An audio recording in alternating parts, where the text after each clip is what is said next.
to Every Day is a New Day. Kim O'Neill from KimO'NeillCoaching.com. We are live.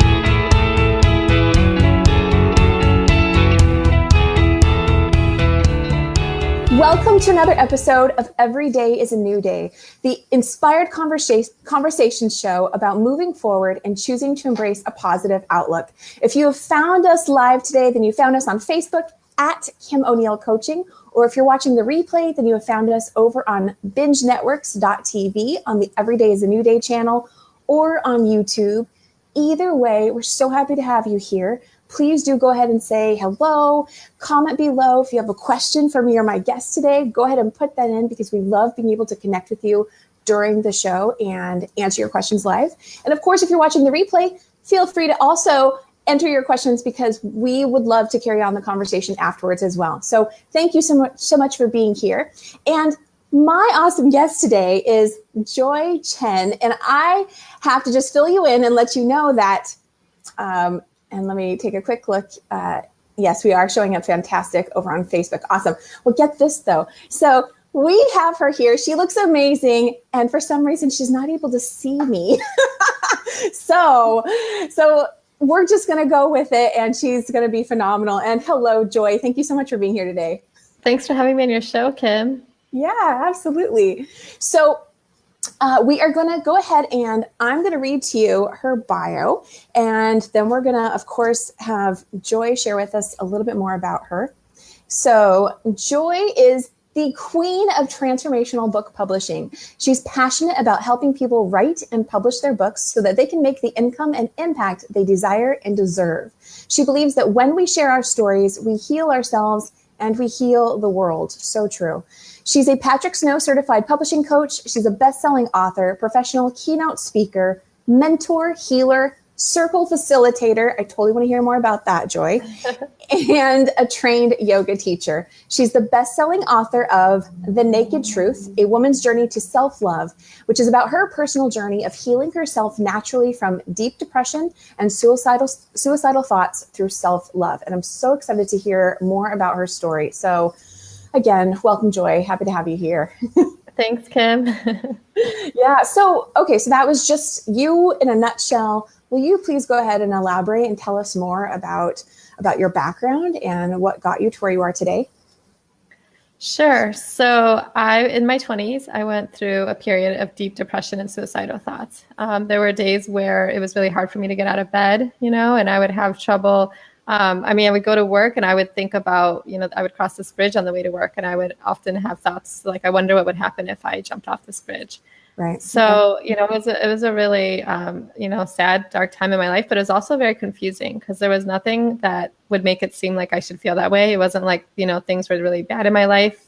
It wasn't like something terrible had happened, like I had lost somebody close to me or I'd gone through a traumatic breakup. Things were good in my life. I had a good job. I had family and friends that cared about me. I had a relationship. And something just felt like it was missing, and then I ended up in an abusive relationship. And so to make it, even worse, but that was actually a great gift for me because it was like the turning point in my life, where I realized that I didn't love myself and that I really needed to learn to love myself. So I made a decision to end that relationship and start learning to love myself. And then the universe started bringing those opportunities into my life to support me in that decision. And then, looking back, I realized that, I believe it was self-love and living my purpose that really saved my life. And so last year I decided, actually a few years ago, I was inspired to share my story actually through a speaker that I heard on a stage. His name's James McNeil, and he was talking about how when we die, if we don't share our story, then it gets lost in the world forever. Basically nobody would be able to share the story the way that we would. So someone else could write a book about your life, but it would never be the way that you would tell it. Right. And so that really, inspired me and touched me and made me start thinking about this idea of a legacy. What is it that I want to leave behind? And then, it took a few years. I had decided I was going to write my book in 2015, May 15th, and I put 5/15/15 on my calendar. And I was like, that's a great date to get my book done.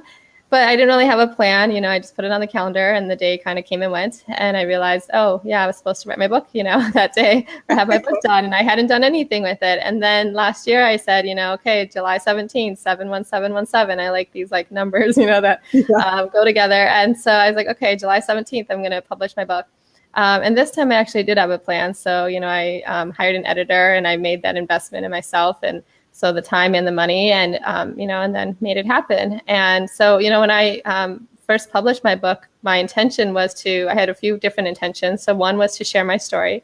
I knew that, my story would be able to help people. And so that was my first intention. My second intention was to inspire other people to share their story. So I didn't want it to be a book that people just read and put down and, thought, oh, that's a cool book, but they didn't really do anything. It didn't really change their life at all, So I wanted it to be a book that people were inspired to share their story.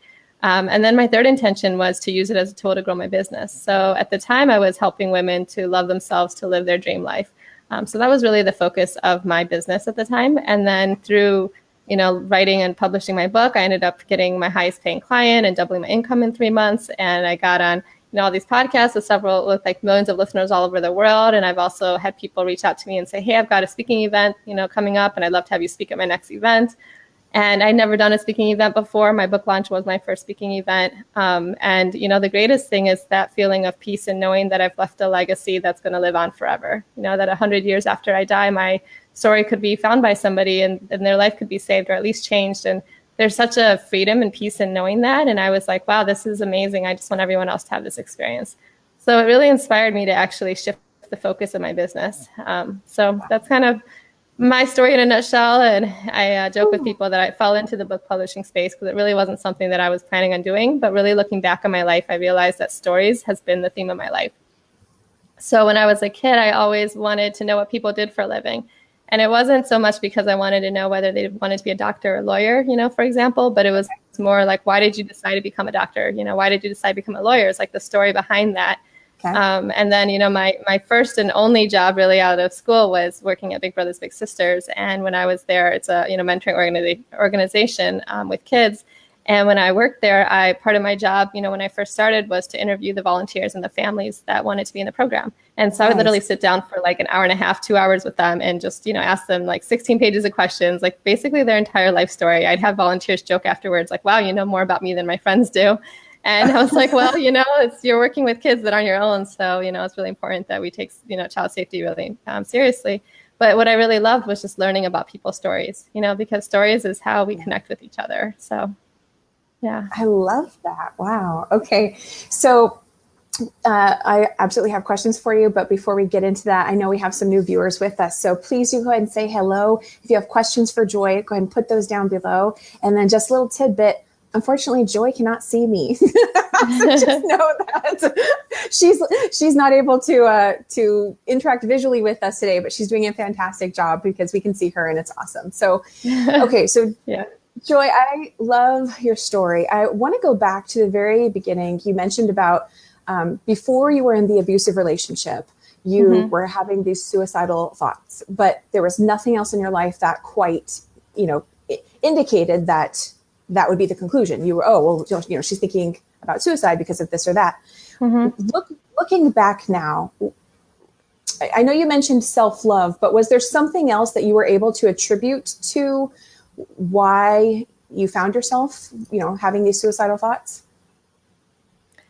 No, I mean, it really was, I think, just not loving myself and living my purpose. So, people might think that like when you're depressed, that it's about being sad, I mean, that's probably the natural thing to think. And if you haven't been through that and, like you might think, oh, well, if you're depressed, like just be happy, like just try to be happy or something. But that doesn't actually work in my experience because it isn't about being sad.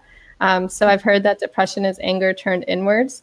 And for me, when I was depressed, I didn't know I was angry at myself. Like I said, I didn't even know I didn't love myself until I ended up in that abusive relationship. And then it was then when I started thinking, well, I must not love myself because if I did, I wouldn't be in this situation and I wouldn't be continuously in this situation.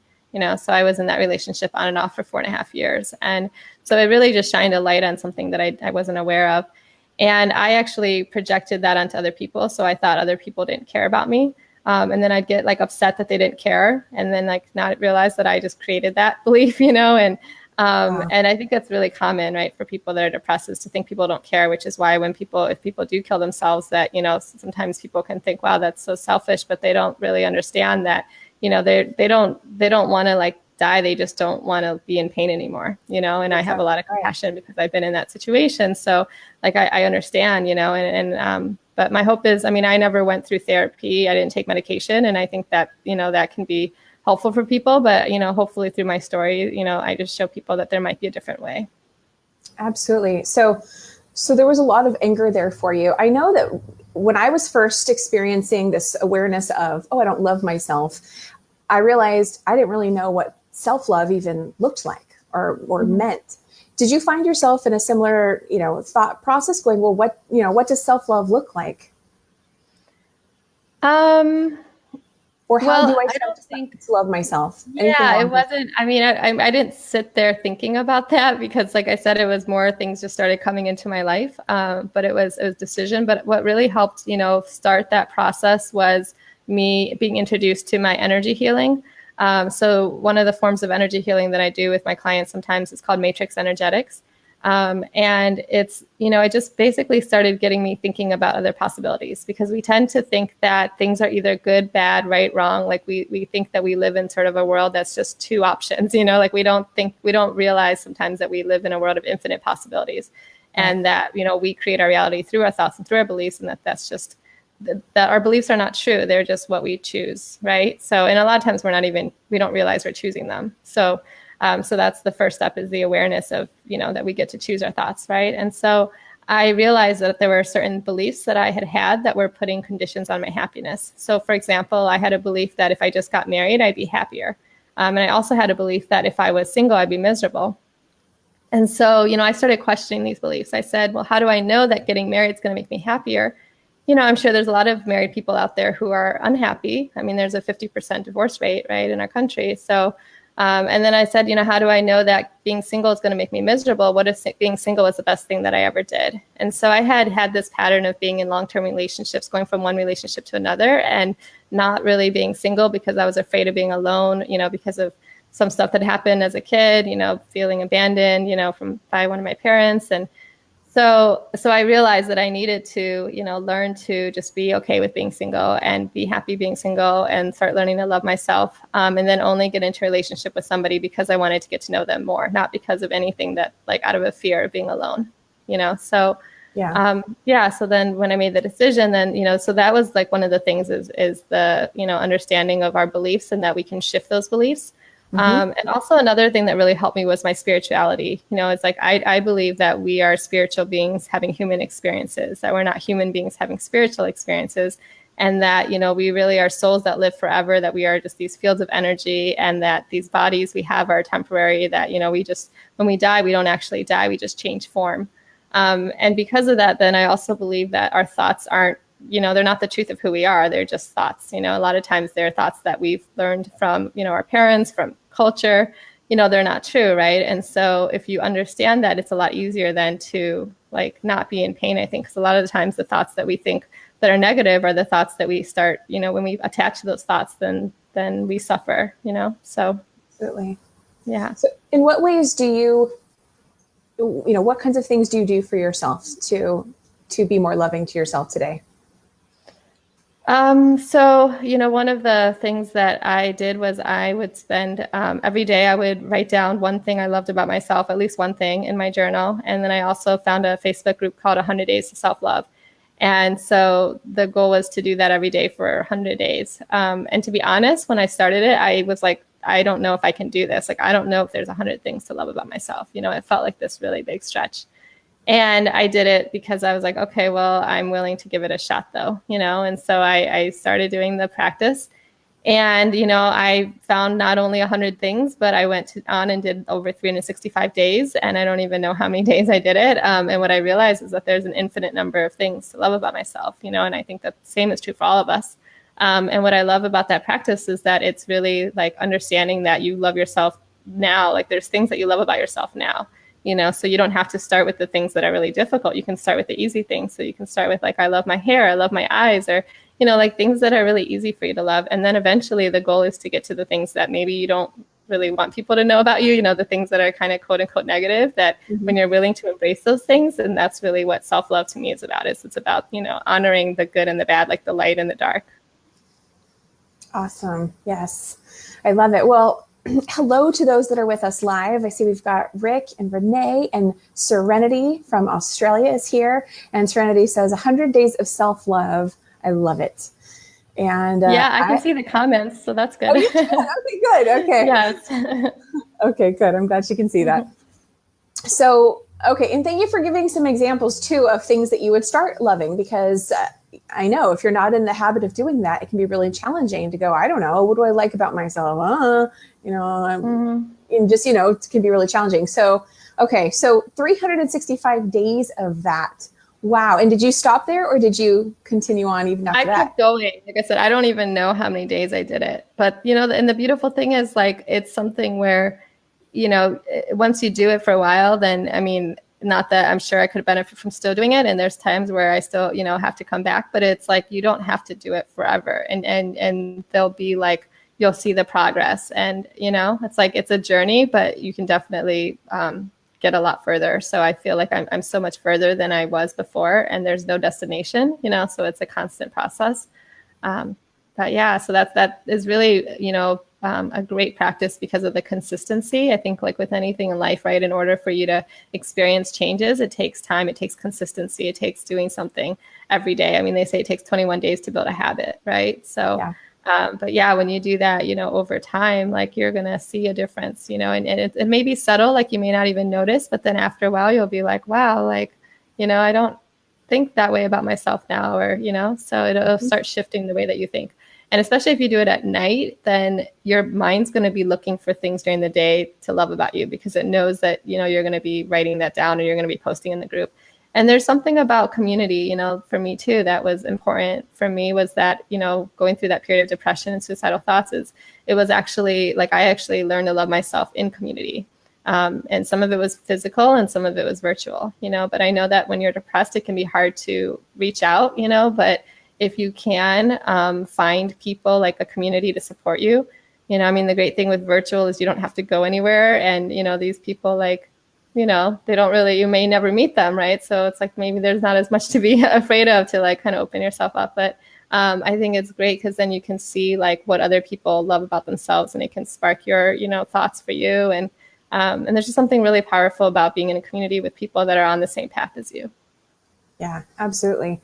Yeah, it's one of the people that I consider a mentor, she refers to it as your allowing meter. And I love that. The more that you start to acknowledge that you do love, it actually supports you in being able to open up and see more and more that you also appreciate.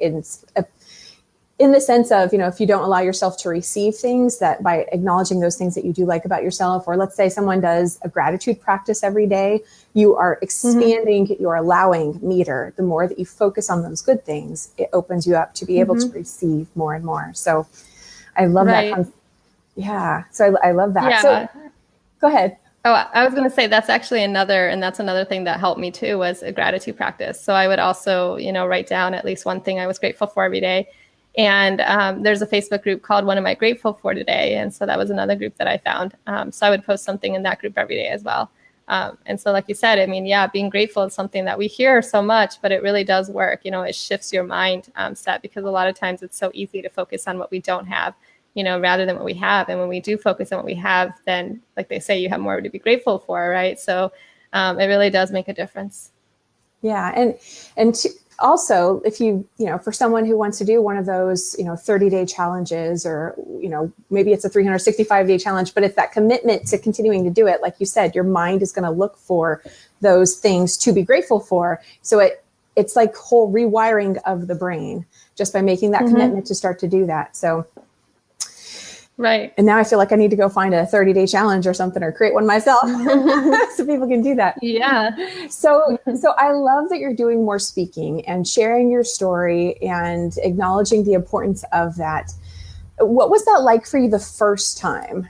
First time getting it out and telling people that this was your experience. What was that like for you? Well, I'd say, like, obviously probably the first time I shared my story in person was at my book launch party. And, it was actually, I mean, I was naturally, I think, nervous, but it was really cool because I had this experience when I was holding the microphone where I got what I call like a whole body yes, like whole body confirmation that this is what I here to do, and that I've been doing this for lifetimes. So I don't know if you believe in like past lives, but I had this experience of like, I've been doing this, you know, for lifetimes. And I don't know this, like in this awareness of this life that, you know, we're living in right now. But I feel like, you know, that's what I got was like, yeah, and this is why, you know, I've known that that's part of my purpose is to be a speaker, because I've been doing it, even though it absolutely terrifies me. You know, it's like, it's, you know, how they say that it's the number one fear, that people are more afraid of giving the speech at a funeral than being the person in the coffin. You know, and I definitely have those experiences of like, you know, just like sweaty, like, you know, heart racing, like all the physiological things that happen. But just recognizing that, you know, when it's your calling, you just keep moving forward. And the more you do it, the more comfortable you get. So. Awesome. Yeah. Well, it sounds like, as this is the show about moving forward and choosing to embrace a positive outlook, it sounds like you really easily slipped into that. Once you realized that it was important for you to share your story, it sounds like you immediately had a positive outlook about it. Is that the truth? Or did you have to do some belief shifting with that as well?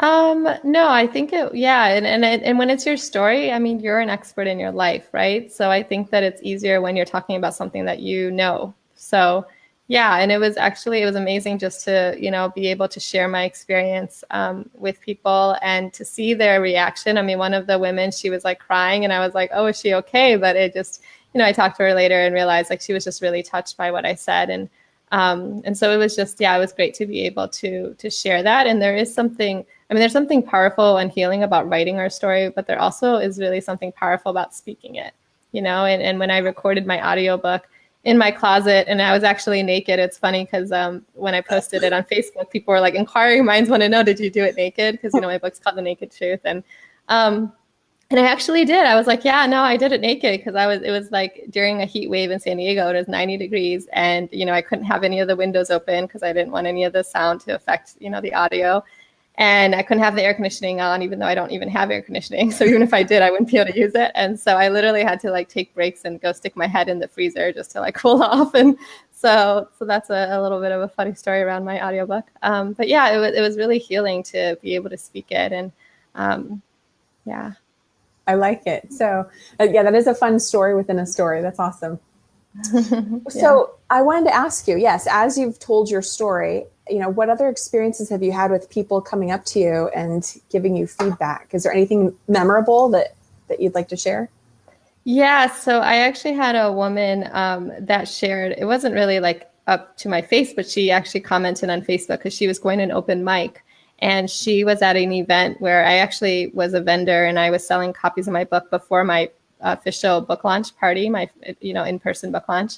Okay. And it was like the day before, it was like this spur of the moment thing that one of my friends, you know, invited me to go to. But so she had bought a copy of my book there. And then, you know, I think the next week she posted that she was going to this open mic. And I was like, oh, awesome. And she's like, yeah. And then she's like, you know, it's because of you that I have the courage to actually share my story. I've never done this before. Like, she's a breast cancer survivor. And she's like, wow. I've never done this. I've never shared myself like openly, but because of your courage to share your story, it gave me the courage to share mine. And I was just like, oh my God, that's exactly why I wrote my book. And, you know, like it was so amazing to see the impact. I love that. It's that whole domino effect. One person shares or just basically steps more into their truth, and then it has this domino or ripple effect that positively impacts others. That's awesome. That is awesome. Well, so tell us now more about the publishing coaching that you do and, you know, the work you do with your clients. Tell us more about that. Yeah. So what I do with my clients is basically I take them through the process. I mean, depending on where they're at, right? So a lot of my clients come to me and they don't really have anything written with their books. So they're like, okay, I know I've got a story, but I don't know how to write it. I don't know what to do. And so I basically help them through the process of like structuring their book, you know, and outlining it. And then, you know, I hold them accountable and I give them support. And, you know, like I said, I am a healer. So if there are things that come up that they could use some healing around, then I, you know, will do energy healing with them as well. And especially when you're sharing your story and you're, you know, a lot of times something that can keep people from doing that is the fear of like having to relive their experiences.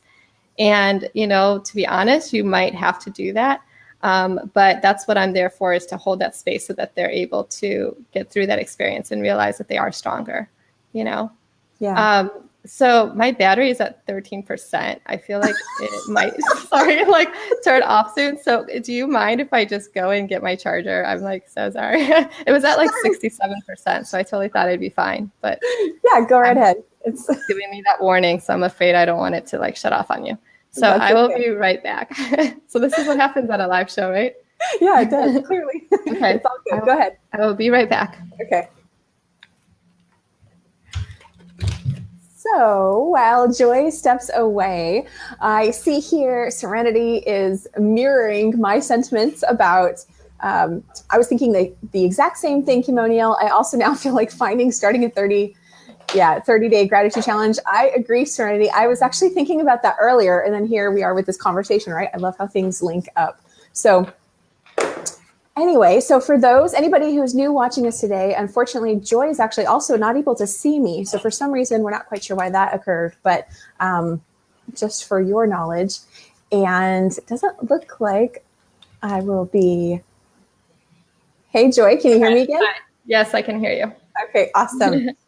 Am I good? Am I centered? I can't see myself, so no, you're doing great. So, Okay, so you shared with us a little bit more about what you do with your coaching clients. And so I don't know much about your publishing coaching. Is it like a 60-day process, or is it as long as they need, or how? Yeah. So it depends. I mean, I do usually 3-month and 6-month programs. And then, sometimes like they can do a month, like maybe a month to month after that, depending on, what their need is. So, So yeah, it's usually like 3 or 6 months. And then maybe, we can do an extra month if they need that. Okay. And do you help them with publishing any type of book, or is it always something that's like a personal story that they're sharing? It's any kind of book. I mean, that is my passion, is people's stories, because I really do believe that we all have a story. And so, I know there's sometimes people think, well, I haven't really been through a lot, maybe I don't have a really unique story. And, I say, well, don't you think there might be someone else out there that feels that same way, that actually, like, I know someone that is a very successful entrepreneur, who says that he has trauma envy, that he wishes he had more problems in his life because, like you hear these stories of how people go from homeless to like a millionaire or whatever, right? And so it's like being able to have that kind of a story but, it doesn't matter. It's like I'm sure he's had his heart broken. He's had challenges. It's not like he's, everything's been perfect. I'm like, even if everything has been perfect, maybe there's someone else out there who can really identify with that because their life has been perfect too. And maybe they feel bad that their life has been so perfect, And so it doesn't matter like what you've been through. Like I do really believe that we all have a story, and that someone does need it. Yeah, I can identify with that too. Last year, I became a published author in an anthology book. And as I read everyone else's chapters, I thought, oh my goodness, they have such amazing chapters. I said, how does mine even like make a difference? Or how does this even count? As, I was totally comparing my story to theirs. And of course, sure enough, I was wrong. No, we all have an audience. And there were certainly people that came out and told me how my story positively impacted them. And so, I can totally relate to what that guy was saying, is that no, every story is valid, whatever the story is. And I've also come to learn that it doesn't necessarily have to be our personal story that is what moves us to want to do something that makes a positive difference. It can be even someone else's story that impacts us. I have stories from when I worked at the police department, or when I, just other people who have been very important in my life, that those are part of my why, part of what, why I do what I do today. So I can totally identify with what that guy was saying. Oh my goodness. Okay. So we have actually a few more. Go ahead. Oh no, I just said, yeah. And I'm looking at our comments now too. Okay, you can see them now too. Yes, I've been able to see the comments the whole time. Oh, yeah. I didn't know that. Okay. Well, so for anybody who's not on this live show and not able to see them, I love here. That was a personal note for me. I'm not going to highlight that comment. Hello, Renee. We will get back to our decluttering challenge. Yes. And thank you, Serenity, for the positive comment. And I love here Serenity saying, we in our hero's journey story makes a difference, changes lives, changes the world. So Yeah, that's all about what Joy is saying. And Jess is adding, nobody's life is perfect. Everyone has their own unique story. So true.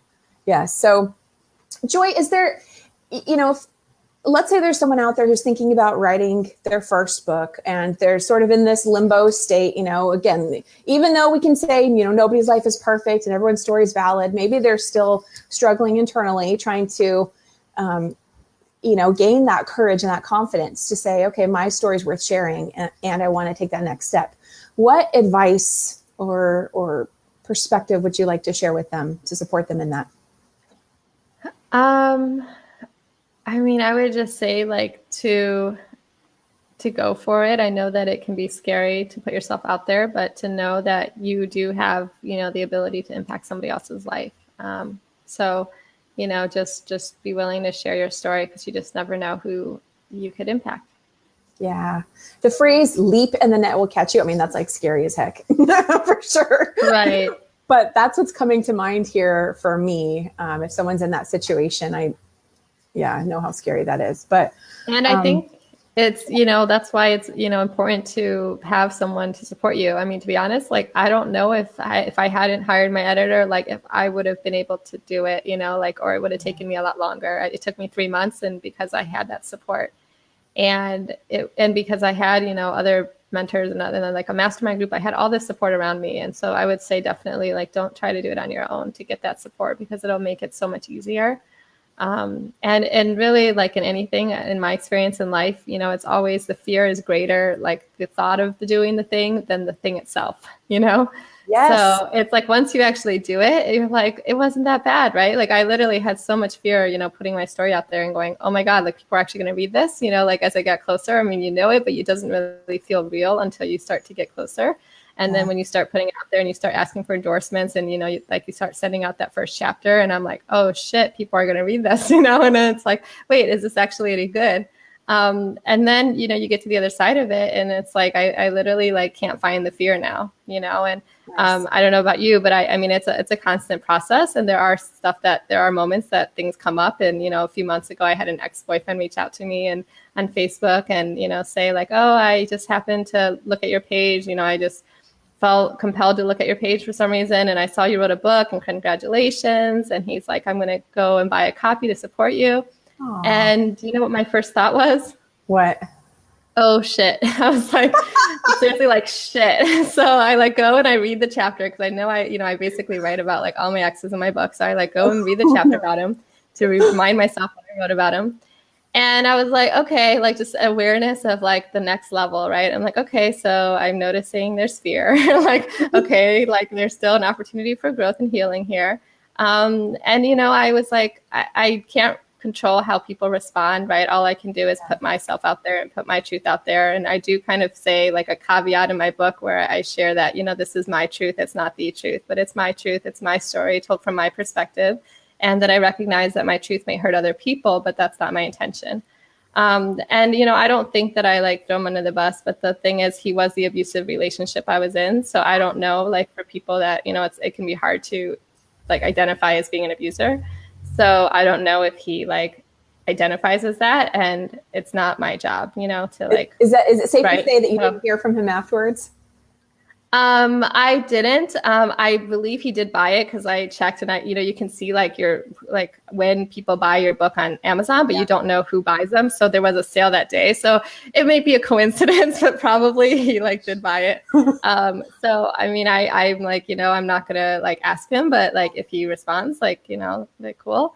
But yeah, I just kind of had to let it go and be you know what, hopefully, I mean, and that's the thing. I mean, honestly, I know a lot of my clients, that's a big challenge for them is they're having to reveal things that are really difficult, abusive experiences and, things that are just not easy. And sometimes it's well, how do I talk about this thing that I went through and not make my parents upset or my family and I'm I mean, for me, I always believe in being honest and holding space for a different possibility. Because I know that sometimes we get stuck in how we think people are based on their, our experiences with them. But we're always evolving, right? And our thoughts do create our reality. So if you're assuming that person's going to react in a certain way, then you're going to probably create that reality, versus like, what if there was a possibility that they're not going to respond that way? Right. And it's like, can you hold the intention that it actually will create space for healing for them?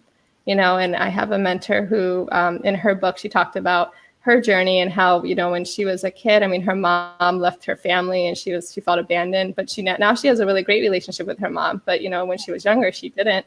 And her mom was crying, when she was, reading this. And I'm sure it wasn't easy for my mentor, but it was also a space for her to hold for her mom for the healing that she needed, because she felt like, my mentor had already gone through this process, but maybe her mom hadn't really gone through it, Wow. So to be able to give her that opportunity. Well, going back to your boyfriend, I mean, you may not have heard from him, but I mean, I can't imagine that didn't positively impact him in some way. And when I say positively, I don't mean he's reading it going, oh, that's me, yay. However, that may have been an eye opener for him, something maybe he needed to hear about an impact he may be having on other people. And at the same time, he doesn't, we all have choice. So he doesn't have to take it as his story, and that doesn't make your story any less valid either. So that's the option we all have. When someone shares something with us, there's that, what is it? His, hers, and theirs, right? So everyone experiences things differently, but you may have actually, set the wheels in motion for him to make positive changes in his life, maybe heal something in his past that he needed to heal. Yeah. And honestly, it was, I know that experience was such a profound, growth experience for both of us, and he introduced me to my healing work, and he also introduced me to raw vegan foods and just helped me see the world in a different way. And he actually found out from his mom when we were together that his mom abused him as a baby. She threw him against the wall when he was under a year. And so he had no idea that had happened. And then, I know that for me, it was really, I think, great in a way that I was able to see what he was doing and not take it personally. Because a lot of times I think when you're in that abusive situation, you start to internalize it. You start to think maybe I'm doing something wrong, right? Yeah. Versus understanding that it's not about you, that person has their own experiences, their own baggage, their own things that they've been through. Not to excuse it, but just to understand that, where they're coming from. And so having that understanding, I was I know this is not about me, because I felt whatever I said or didn't warrant the reaction that I got from him. And so I knew that it was I didn't know what was going on at the time, but I just knew it wasn't about me. And then, I realized later that part of it was his mom, probably obviously that experience he had, as well as just other experiences that he had with other women. And but in the book, I talk about how, all the gifts that he gave me. And really, I do think that, I went from a place of anger, naturally, maybe in the beginning, but then to complete gratitude. I don't have any bad feelings towards him. I have complete gratitude for his, role in my life. So, yeah. I love that you added that, the complete gratitude, and identifying all those things that you gained through that relationship. That's wonderful. Well, we're just going to look at a few more comments here. So good to see you too, Nikki. She says, hi, Kim. Love hearing your voice. I love seeing you here. So thank you, Nikki. And then we have Serenity saying, feel the fear and do it anyway, because on the other side of that fear is magic and miracles. I agree and love that. So, Joy, we're coming to the end of our interview. Is there anything extra that I haven't asked you, or, anything that you would like to share with our audience today? I think just that, I don't know if you're going to give me an opportunity as far as giving away a free gift, but I do have a couple free gifts for the audience. So, so for anyone that's watching this live or, the replay, and if you are maybe struggling with self-love, it's something that I think we all, could use more of. So even if you're pretty good, but there's always more that we can, learn. And so if you go to my website, to joiecheng.com, which is JOIECHENG.com, there's a 7-day self-love challenge that you can sign up for. And when you sign up, you will get an email every day for 7 days with a different self-love practice. So there's a couple of I think 3 of the practices that we shared in the interview today. And then there's, 4 other practices. And those basically helped me to love myself and, save my life, really. That's how powerful those practices are. And they've helped my clients as well. So you can go there to my site and sign up for that. And then also, if you are, watching this and you're thinking, maybe there is a story inside of me that, the world needs to hear. I would love to, get on the phone with you and see if I can support you in any way. So if you go to my website, to joiecheng.com, you can sign up for a complimentary clarity breakthrough call as well. Awesome.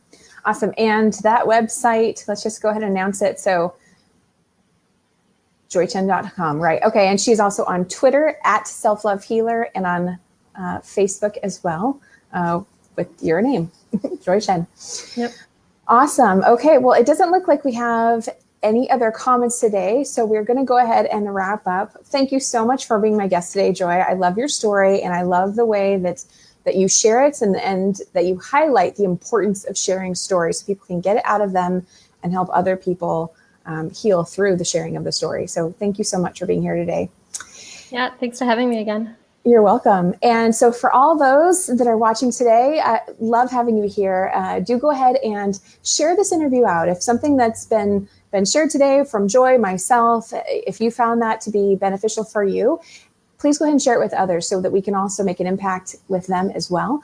And if you'd like to find out about future Every Day is a New Day shows, you can go over to at Kim O'Neill Coaching on Facebook and see that I'm actually fully booked for the rest of the year. And so go ahead and take a look to see what future guests I have coming on the show. And if you want to get that reminder, do go ahead and click that you're going so that you will receive all the notifications when the time gets closer and closer for that interview.